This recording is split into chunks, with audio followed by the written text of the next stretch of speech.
আমি যখন সেপ্টেম্বরে জাতিসংঘের সাধারণ পরিষদের অধিবেশনে যোগ দিই, সে সময় মার্কিন যুক্তরাষ্ট্র, European Union, Canada, Italy, Holland, জাতিসংঘের মহাসচিব সহ বিশ্বের অনেক দেশের সরকার প্রধানের সঙ্গে আমার বৈঠক করার সুযোগ হয়। তারা স্বতঃস্ফূর্তভাবে আমাদের প্রতি সর্বাত্মক সহযোগিতা প্রদানের অঙ্গীকার ব্যক্ত করেছেন।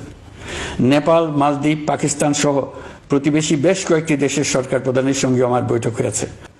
তারা সম্পূর্ণ নতুনভাবে আমাদের জন্য সহায়তার নতুন ছক তৈরি করার কাজ শুরু করেছেন। যেসব রাষ্ট্রদূত দিল্লিতে অফিস করেন, তারা দিল্লি থেকে এসে দেখা করে গেছেন। ইউরোপিয়ান ইউনিয়নের 20 দেশের 20 জন রাষ্ট্রদূত দিল্লিতে থাকেন। 7 দেশের 7 রাষ্ট্রদূত ঢাকায় আছেন।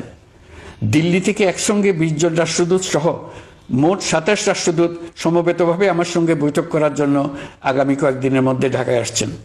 আগে কখনো ইউরোপিয়ান ইউনিয়নের 27 জন রাষ্ট্রদূত একত্র হয়ে সরকারের সঙ্গে আলোচনায় বসেনি।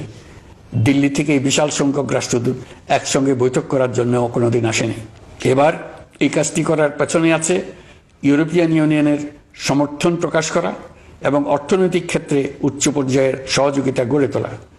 ইতিমধ্যে আমার সঙ্গে দেখা করেছেন সৌদি আরব, সংযুক্ত আরব আমিরাত, ব্রাজিল, তুরস্ক, রাশিয়া, ফিনল্যান্ড, সিঙ্গাপুর, লিবিয়া সহ অনেক দেশের রাষ্ট্রদূত। দ্বিপাক্ষিক নানা সহযোগিতা সহ বাণিজ্য বিনিয়োগ বৃদ্ধির আশ্বাস তারা দিয়েছেন।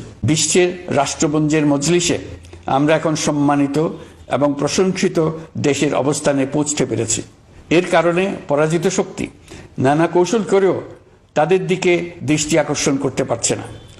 তারা নানা চেহারা নিয়ে আপনাদের প্রিয়পাত্র হবার চেষ্টা করছে।